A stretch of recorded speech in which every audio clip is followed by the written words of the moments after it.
it's also nice to have longevity. Like, you can build your career slowly. You know, you don't have to be in a rush. Like, because sometimes the people who make it in a year or two, in 10 years are bums. You know what I mean? Lamest people ever. So it's okay to take your time. It's okay to fail. From CNR JUTA DE BEER, imini umsindisi wesizwe, umvelisi emnqango umelisi wesizwe, formerly known as Lwazi Madonsela, bringing you a show about creative entrepreneurs live from the landmark that not only birth SA street culture but also formalize the street hustle. On today's episode, we have Bash Vision, Shishiliza, umsindisi wesizwe special edition. Thank God for the savings. Domzim Kaluki Zamba no Nina. This is a music edition. This is us trying to bridge the gap for the kids who are trying to figure out their way in the industry. Because I feel like a lot of people are talented, but they don't realize that talent is 10% of the work. Yeah. To do with being an artist. And I want to ask, how are you feeling today? I'm feeling good. I mean, I think the year-end fatigue is starting to get to me. I left my phone in the Uber last week. I just got my AirPods back, which I also left in the Uber last week. So I'm tired, but I'm actually like really amazing. But yeah. That's fine. You venturing into How are you? journey. I'm blessed and highly favored, man. Just flew in back yesterday. Oh shit. Was shooting like 2 podcasts today. Flights, not feelings. Not feelings. Can't afford feelings. Can't afford feelings. True. For the kid at home, what's the most important thing to know about being an artist? The most important thing to know is that you're gonna fail. You're gonna fail 100 times before you succeed, and it's normal. You know, I think a lot of people don't, and you're not gonna be the strong. It's not about I'm strong enough to, you know, deal with the failures. Like, if it wasn't for my mom, I don't think I would have survived. You know what I mean? I would have quit this thing long ago. If you have that person in, you know, the back telling you it's fine. Yeah. You can fail. It's fine. You know what I mean? But you just have to get used to the failures.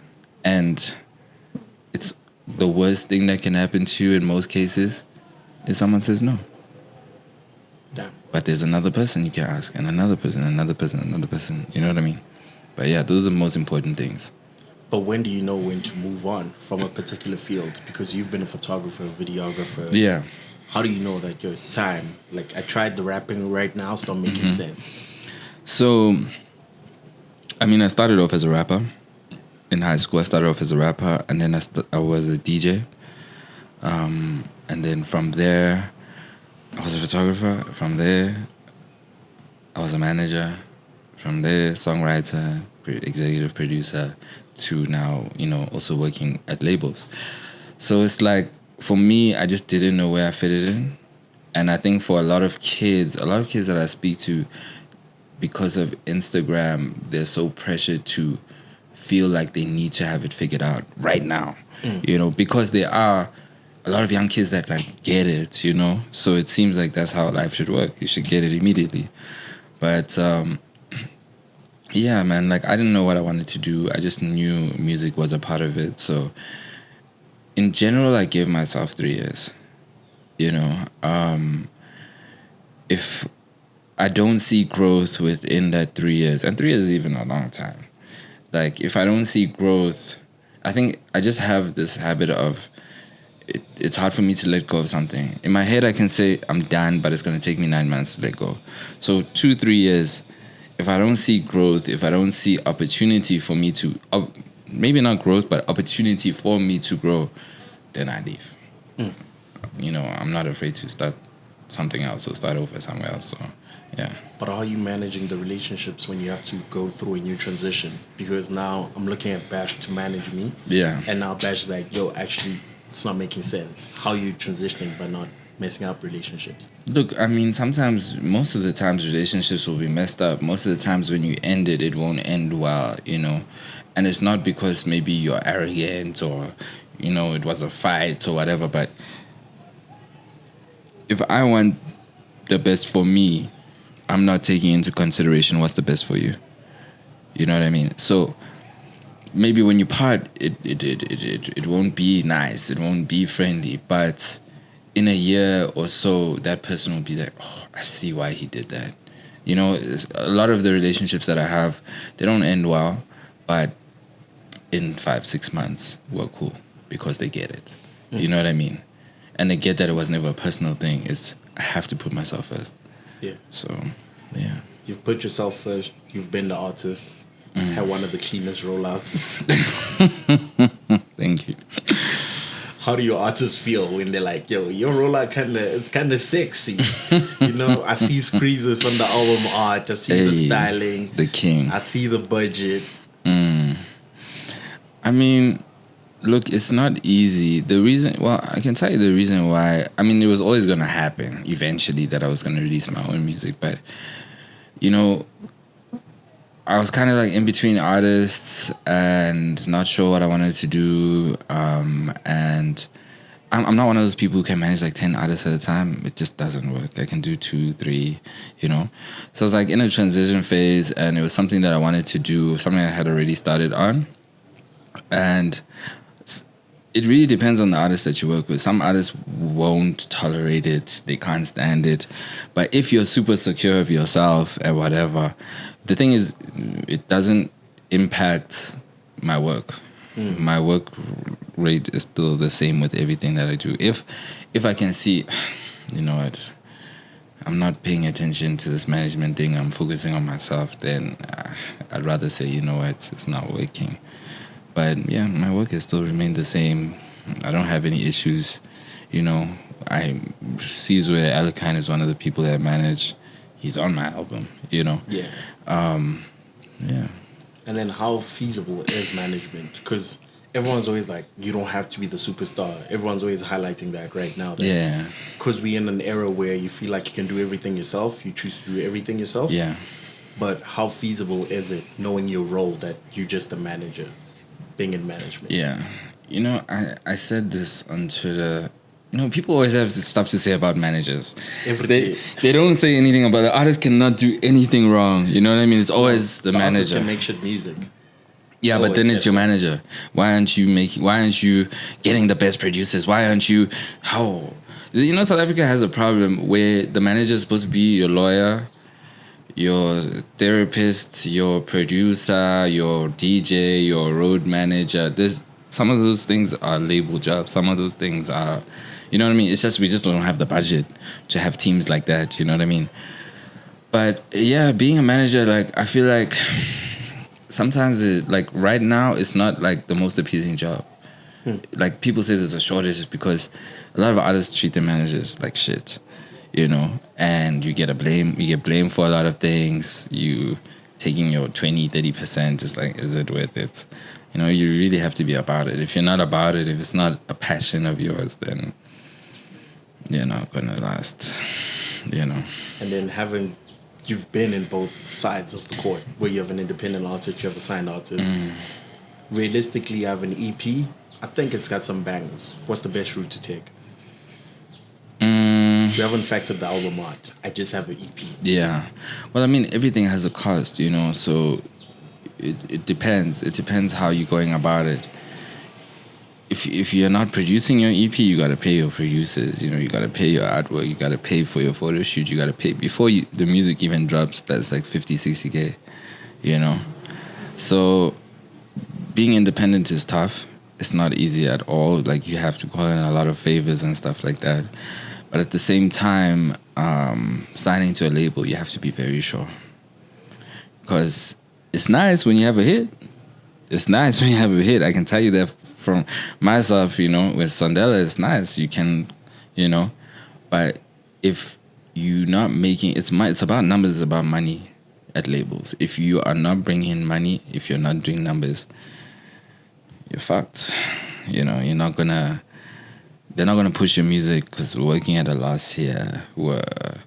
You know, so you have to be... Now you're just getting yourself in debt. You know, you owe these guys money. You owe them 2 more projects. Yeah. You're still in the red, you know, so... Independent is nice, you know, having the budget, having the push is nice, but you just have to be sure. You have to be very sure if that's what you want. And then how do you navigate then, before I get my hit? I have a single, I'm trying to push that, building up to my hit. Like, I've Kusheshe before Dr. Shishiliza, right? Yeah. I'm holding my Kusheshe right now. How do I promo that? How do I work with bookings? Because I'm relatively unknown. Those who know it really appreciate it because they can see my potential. Yeah. But how do I work around bookings? How's the ecosystem?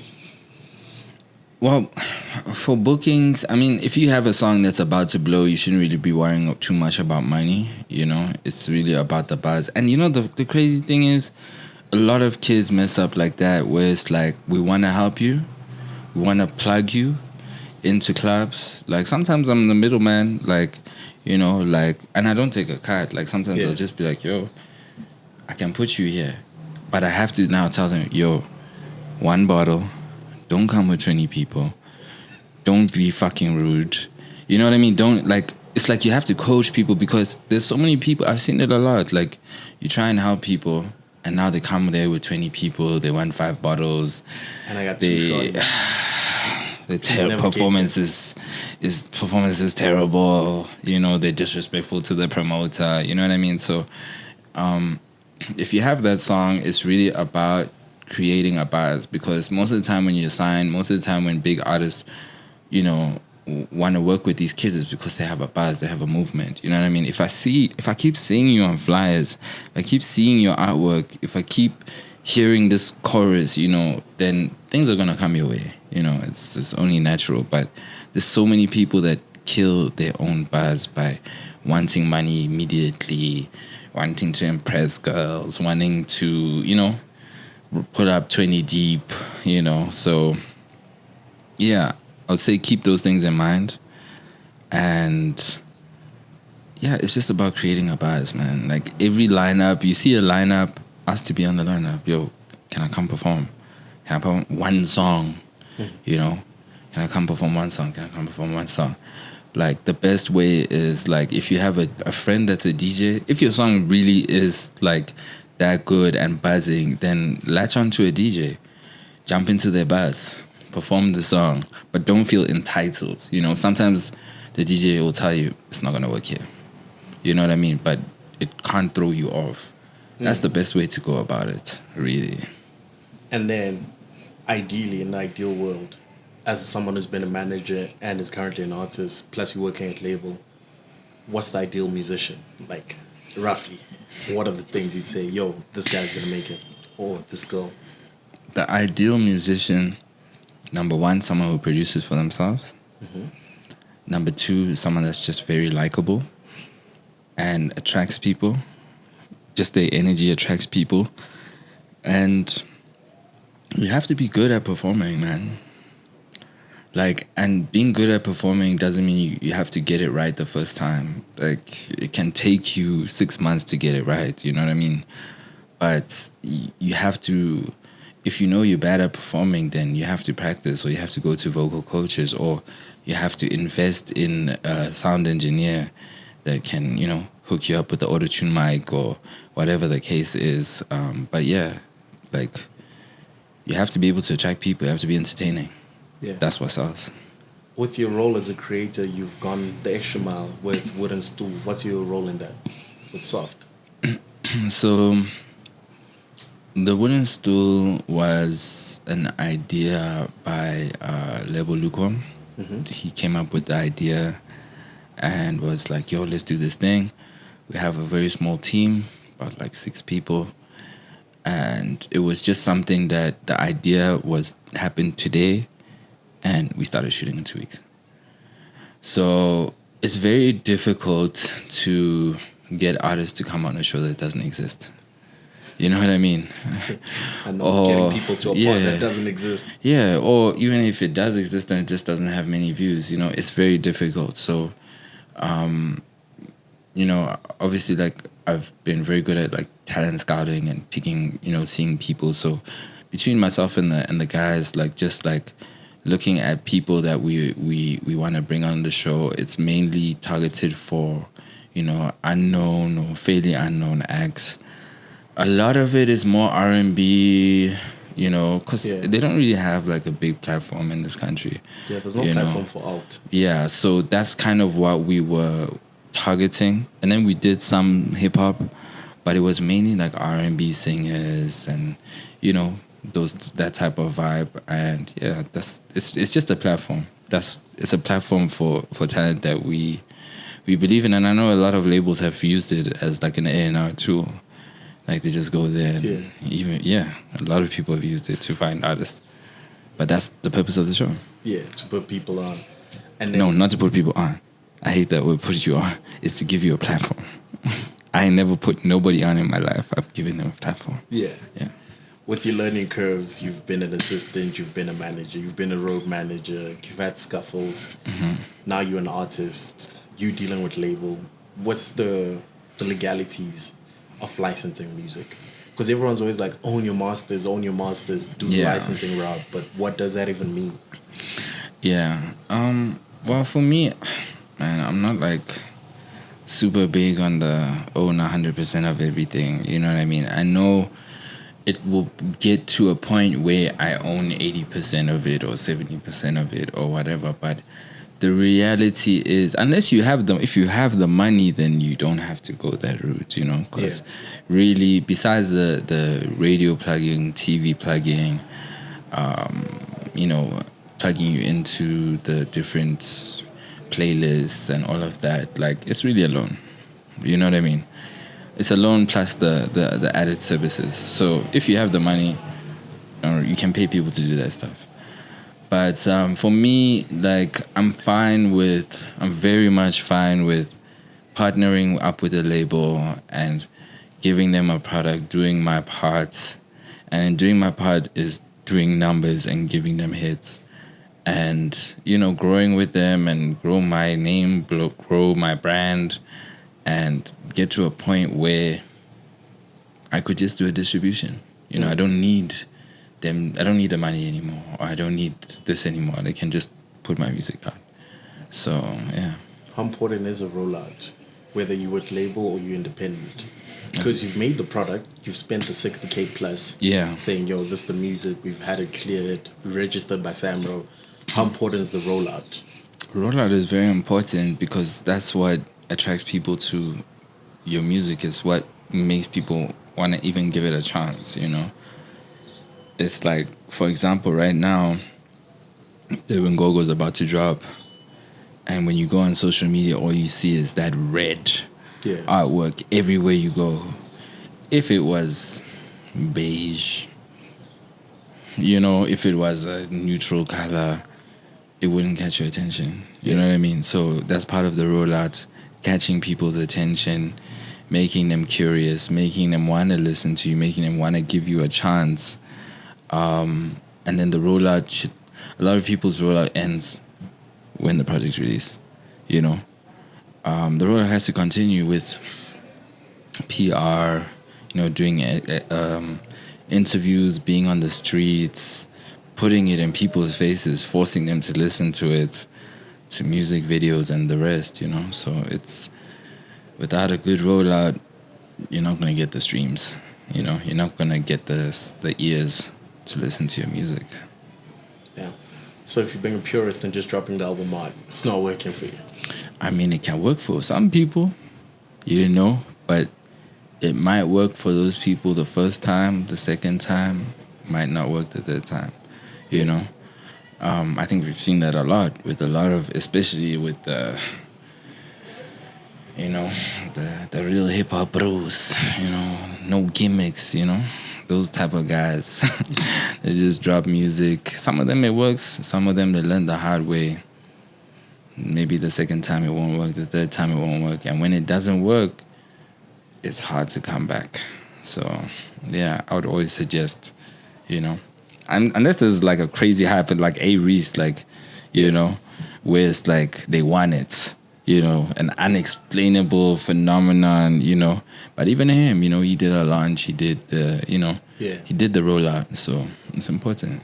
And then how do you then look at the cost? Like, music videos, supposedly $250,000, right? Cost them, factoring everything.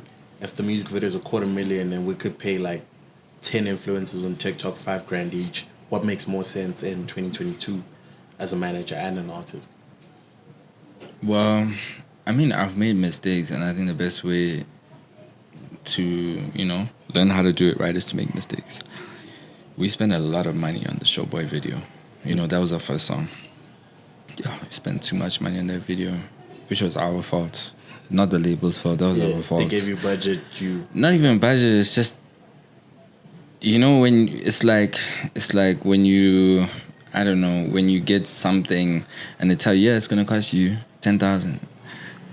Oh, but there's this cost and there's this cost and there's this cost, and then we shot over 2 days, and you know what I mean? Or like keeps piling. it just keeps, you know what I mean? So it was just like, yeah, made mistakes, but from that you learn and you're smarter with your money, because like once that budget finishes for your project, it's finished. Like, so it depends what type of song you have, because like with Sondela, I sat there and I was like, you know what?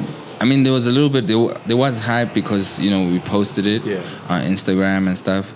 But I was like, even before we posted on Instagram, I was like, I want to see if I can make this thing trend on TikTok. Because I still didn't understand TikTok at the time. Now I'm a big TikTok guy, but before I didn't even know how it worked. Yeah. So I tried and it worked. It caught on immediately. So like if a song is like catches on TikTok, then, put money behind it. You know what I mean? But I've tried to make other songs after that catch and it just doesn't. And you can put spin behind it and it just won't catch, but it might be big on radio, or it might be big on Instagram, or just in the streets, you know what I mean? So sometimes the song that you think is going to be the song is not the song. So try not to put the money down before you release. But then what keeps you going after the song you thought is the song? It's not connected. You have other songs. It's like, let's say, for example, on this project, let's say in my head, this song was going to be it. We shoot a music video before, and then we drop it. Do the lyric video. Everything, we spend 60, 70K on it. But that song is not working. There's another song that's moving by itself with no money behind it. Now you're like, fuck, I just wasted 70K. And when that budget finishes, that budget finishes. So, and I've done this more than once, where it's like, yo, this is the song, and it's not the song. So, drop your project first. Give it a week, give it 2 weeks, see what people gravitate to, then put money behind it. Put money behind whichever platform works. Yeah. Yeah. Yeah. And then we're on JUTA DE BEER.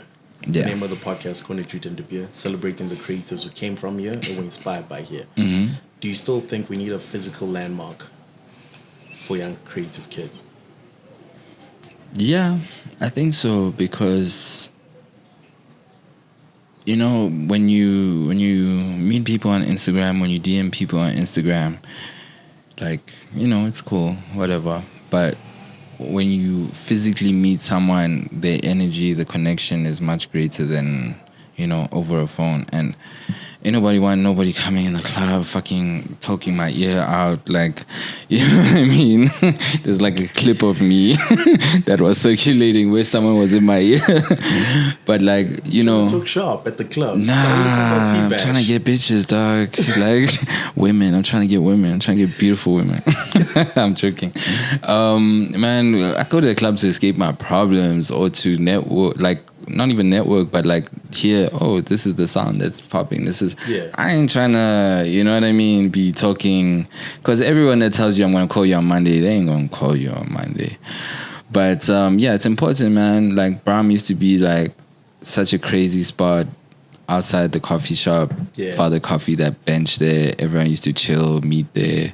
It's a coffee shop. There's no alcohol. It was just the energy that, you know what I mean? Like, it's like, you need it, like sumo, shogun, Rome, culture met there. You know what I mean? Like, I think even like places like even though it's a club, like Nostra, like you feel like, it's a spot where people meet, you know what I mean?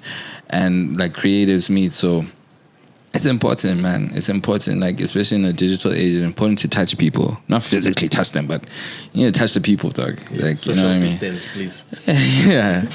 It's important. Well, the writer talk. Why artist writers more expensive than their fee? Because promoters don't pay artists their fee. What's an artist fee, roughly? Let's say my song's popping, I'm number one right now. There's different fees. There's like the entry level fee, like when you come into the game and you have one hit song, you know, you can start with like the 10Ks or At the club. 7K. Yeah. And then to the 10 to 15, whatever. Now you're really moving. It can go up to 30. It can go more and more and more and more and more and more and more, you know. But it's like, if let's say my fee is 50K, you have 25 for me. Yeah. You know. The right is 25. And I accept it. But it's like, you know, my fee is 50. So if I ask you for 3 bottles, don't cry. Because those bottles cost you what? Like from the shop, like less than 2K, this thing. You know what I mean? But now it's a problem. I'm literally cutting my price in half for you. But you can't even meet me halfway. So that's why, if I guarantee you now, if promoters were to pay artists their real fees, they would say, give me water. It's fine. That's the problem. Damn. Some of this beautiful, insightful conversation. What's your word to the youth, Bash Vision? Yo, I think in a time where, like, yo, man, I'm just seeing so many kids that are so depressed. And it's always like 20, 21-year-old kids that are like depressed. Yo, they go through it, you know. It's okay to give yourself time. It's okay not to, you know, feel pressured to deliver now, to be popping now, to, you know what I mean? Like, it's okay, man. Like, it's okay to fail. It's even though Instagram or social media says it's not okay, it's fine. Like, in the real world, the internet is not the real world. It's really not the real. I'm 32 years old right now, and I always tell these kids, like, Doug, I'm not a lame bro. I'm not washed up 10 years later. You know what I mean? Like, it's also nice to have longevity. Like, you can build your career slowly. You know, you don't have to be in a rush. Like, because sometimes the people who make it in a year or 2, in 10 years are bums. You know what I mean? Lamest people ever. So, it's okay to take your time. It's okay to fail. Yeah. Shishiliza, thank you for coming to Corner Juta De Beer. No problem. Thank you for having me, bro. There's a lot of insight. I don't want to rap after hearing all of that.